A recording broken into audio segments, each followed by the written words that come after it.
Hello viewers, welcome to our case channel. ഒരു 75 gram പച്ചപ്പയർ green gram എടുക്കുക. എടുത്തിട്ട് അതിനെ ഒന്ന് നല്ലോണം കഴുകി വെള്ളമൊക്കെ ഒന്ന് അതിനെ ഉണങ്ങി കഴിയുമ്പോൾ അതിനെ ഒന്ന് ഒരു പാനിലിട്ടിട്ട് ഒന്ന് വറക്കുക കേട്ടോ. എണ്ണയൊന്നും ഒഴിക്കേണ്ട, അതിനെ വെറുതെ ഒന്ന് റോ ആയിട്ട് വറുത്തെടുക്കുക. അടുത്തന്നെ നിൽക്കണം, കരിയരുത് കേട്ടോ. കൈവിടാതെ ഇളക്കുക. പിന്നെ അത് ഈ ഒരു കളർ ചേഞ്ച് വരുമ്പോൾ അതിനെ ഒന്ന് ഓഫ് ചെയ്യുക. ശരിക്കും പറഞ്ഞാൽ അത് കരിയരുത് കേട്ടോ. അപ്പോൾ ഓഫ് ചെയ്ത് ഗ്യാസ് ഓഫ് ചെയ്യുക. പിന്നെ അതൊന്ന് തണുക്കട്ടെ. നമ്മളപ്പോൾ അതേ പാനിൽ അതിനൊന്ന് വേറൊരു ഇതിലേക്ക് മാറ്റി വയ്ക്കുക കേട്ടോ. ഒരു 3 പീസ് വെല്ലം എടുത്തിട്ട് അതിലേക്ക് ഒരു 1/4 കപ്പ് വെള്ളം ഒഴിച്ചിട്ട് അതിനെ ഒന്ന് ഉരുക്കിയെടുക്കുക കേട്ടോ.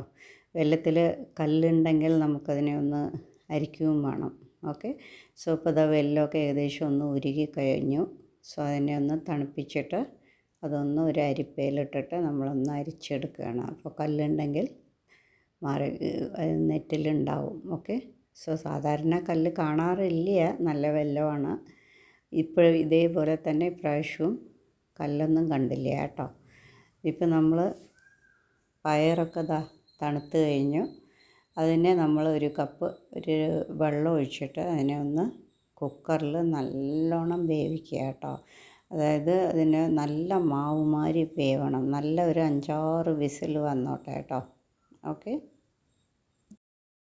പയർ വേവണ നേരം കൊണ്ട് നമുക്ക് ഒരു അര തേങ്ങ എടുത്തിട്ട് അതിനെ ഒരു മിക്സി ജാറിലിട്ടിട്ട് കുറച്ച് ഒരു 2 സ്പൂൺ വെള്ളം ഒഴിച്ചിട്ട് അതിനെ ഒന്ന് പിഴിഞ്ഞ് പാലെടുക്കണം കേട്ടോ.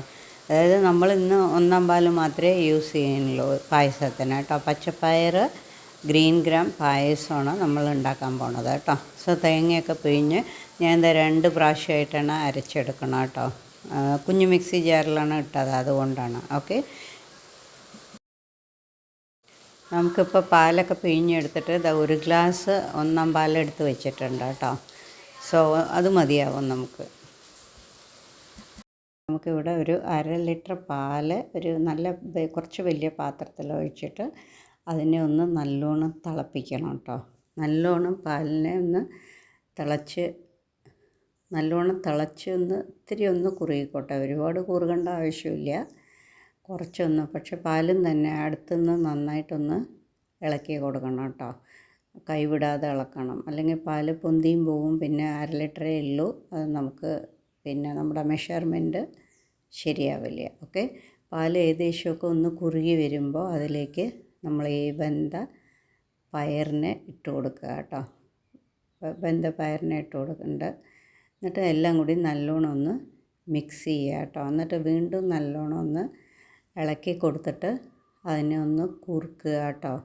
അത് നല്ലോണം കളറൊക്കെ മാറി നന്നായിട്ട് ആ പാലും ആ പയറും എല്ലാം കൂടി നല്ലോണം ഒന്ന് മിക്സായി വരും കേട്ടോ.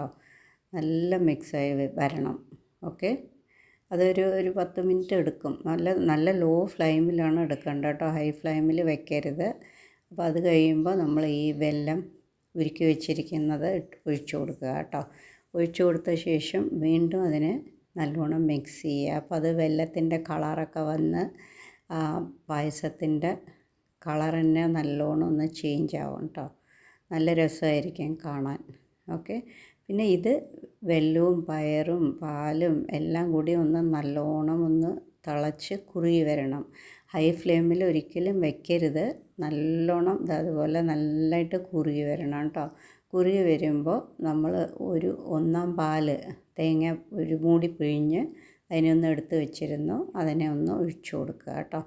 അതും കൂടി ഒഴിച്ചു കൊടുത്തിട്ട് എല്ലാം കൂടി ഒന്ന് നന്നായി യോജിപ്പിക്കുക. ഒരു 1 മിനിറ്റ് കൂടി തിളപ്പിക്കുക. സാധാരണ പാലൊഴിച്ച ശേഷം തിളപ്പിക്കാൻ പാടില്ല. ഇതൊന്ന് മിക്സ് ആയിക്കോട്ടെ അതിന് വേണ്ടിയിട്ട്. എന്നിട്ട് തീ ഓഫ് ചെയ്യുക. സോ ഒരു അടിപൊളി പച്ചപ്പയർ പായസം തയ്യാറാണ്. എല്ലാവരും ട്രൈ ചെയ്ത് നോക്കൂ കേട്ടോ. Happy cooking.